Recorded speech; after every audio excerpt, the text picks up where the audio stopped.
What's going on, guys? It's Beans. Today we're going to be installing lowering springs on the 230i. I'm over here with Mr. Boosted and Little Boosted. Indeed. Let's get the car inside the garage on jack stands and see what we're working with. Before we get our car into the garage, I have to move my dad's project car out of the way. It's a 1950 Ford Custom shoebox, so we're going to get that out of the way, and then we'll be able to get the BMW into the garage. So we are going to measure between the tire and the fender to see how much gap we'll end up losing when we put the lowering springs on. Boosted is over here measuring up. What are we working with, bud? So in the rears, it looks like we've got about 2.5, 2 3/4 gap right now in the rear. And then we'll go ahead and move up to the front here, see what we're working with up here. So up front, we've got about 1.5, 1 3/4 from fender to tire. So yeah, we'll see what the change is once we get springs installed. Yeah, it's gonna look very good. I'm excited for it. And then I also have a little bit of extra surprise I'll throw in the litter in the video. Guys, we have the lowering springs right up here. We got the rears and the fronts. We got the terrifying job of the strut compressor, and then we got a little goodie that I'll be probably adding in later at the very end of the video. So let's get the car jacked up now. I know I've said that like 3 times, but we kept having to grab some stuff. So we're gonna get the car jacked up now. While the car is down, we have removed this little cover that is covering the top of the strut. And then we are moving on over here, and it's gonna be the same thing. You just lift this part up a little bit like that. Move it on out of the way. Move this little trim piece if it wants to. Okay, it's under a grommet, that's fine. I'm just gonna pull it up and slide it out of the way just like that. Now we have access to both of the top of the struts. All right, guys, so right now we are in Boosted's car in the GR, heading down to a BMW dealership because we have ordered parts. The dust boot that is covering the strut on both sides is actually ripped in half. Yeah. So we're running down there. It's like 40 minutes away, so it is cutting time into our little project that we got going on here, but it's kind of something that needs to get done. I will give you a little update when we get the parts from BMW, and then time for the drive back when we pick them up.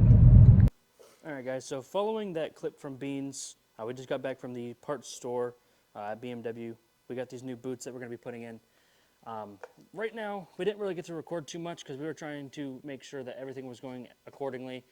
We got this off. The original boot was ripped pretty bad. The top piece was ripped apart from the entire rest of the boot. So we're going ahead and assembling the passenger side right now, but I figured while we have this side apart, we can go ahead and show you. We didn't use a spring compressor as we normally do. We didn't take out the whole strut tower. What we did is we took the nut out from the top and then just decompressed the spring itself by using a jack on the bottom of the rotor and then letting it down that way. And then we kind of just used the spring compressors inside the fender right here and just compressed it that way and then slowly pulled it out. Kind of a pain, but not too bad. It would have been a lot longer if we had taken the whole strut tower out and everything and played with all of that. So right now we're just getting that side assembled. We're just going to remove this factory bump stop on that side and then slide the new spring on and then put the new boot over top the spring and then slowly get it wiggled back in there. And then after we get that side done, we'll show you guys what it looks like, put back together, and then we'll show you guys this side as well, and then we'll get to the rears. All right, guys, the H&R spring is officially in. It is looking very nice. Can't wait to see what it looks like when it is all on the ground and all of them are done. Top of the strut, everything is torqued down to what it needs to be. We are finishing up the driver's side right now, and then we're gonna continue to the rears. Guys, we got the new springs in, and they're looking very good. The rears were a lot easier compared to the fronts, mainly because you didn't have to compress the strut. I'll come on over here. That's what the new ones, old ones look like. So now we're gonna be taking this side apart, and then we'll be able to get it on the ground and show the final product. All right, guys, the BMW is done with the H&R springs. The fronts, you were able to fit 3, now you can barely fit 2 fingers, and then the back used to fit 4, but now it barely fits 2. So I think it turned out really good.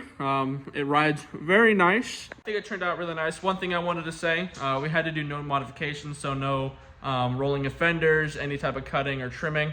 So I think it looks very nice. What do you think? Yeah, I think it turned out pretty good. It looks really clean. Definitely cleaned up the gap a lot. So yeah. definitely make the fitment look a lot nicer. Yeah, in camera it doesn't look as crazy, but in person you can definitely tell the difference for sure. For sure. But other than that, I hope you guys all enjoyed the video. If you can, make sure you comment down below what you think about it. Hit that like button, subscribe, and hit that bell notification when I post content like this. We also did a video for his car. That will be right here. Same thing, lowering springs, but these are iBox. So maybe one day we'll be able to compare between. Yeah, someday. Maybe down the future when we get to really break it, man. Yeah, for sure. But I hope you guys all enjoyed, and I'll see you guys in the next one.